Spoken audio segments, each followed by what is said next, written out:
Today is Respect Life Sunday, a Sunday in which we hold up the great dignity of each and every human being, from conception to natural death. That dignity, our dignity, rests not on the decision of any human being or institution, government, or court, but on the fact of our being desired, created, and loved by God.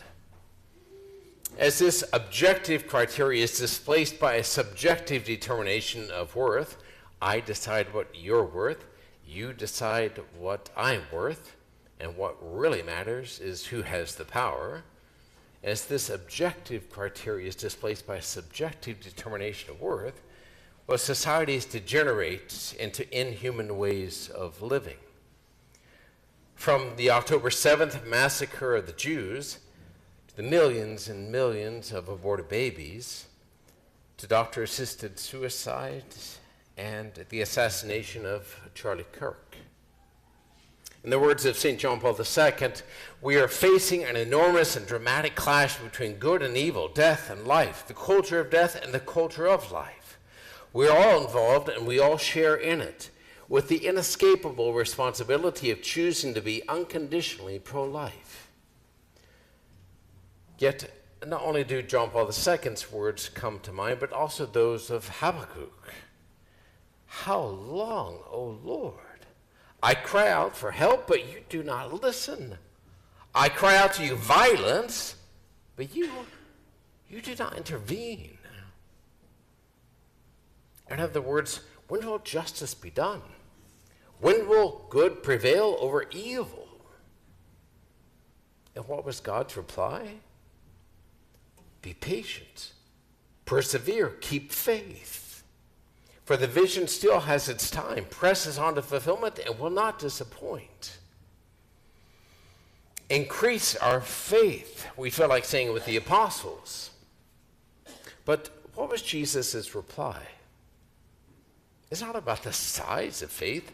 Mustard seed size is powerful. It's not about the size of faith, but the object of our faith.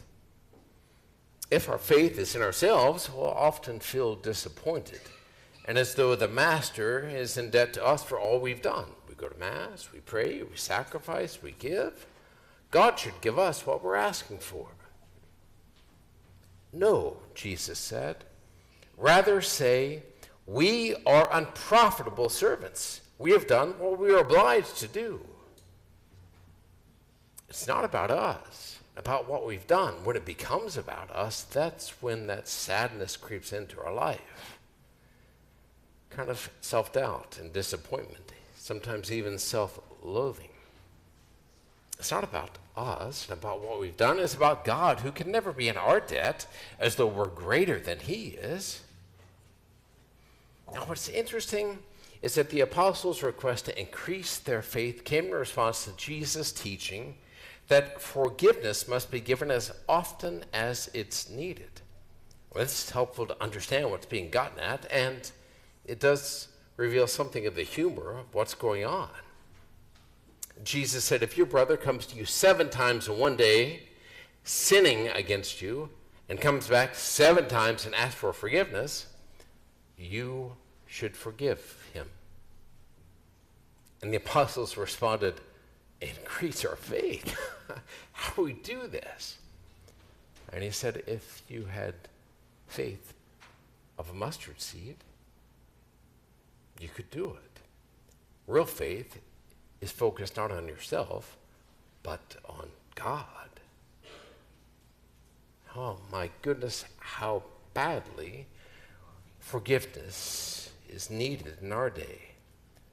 To be asked for and to be given humbly, generously, lovingly, as a witness to the dignity of the other person who has been saved by Christ at a great price.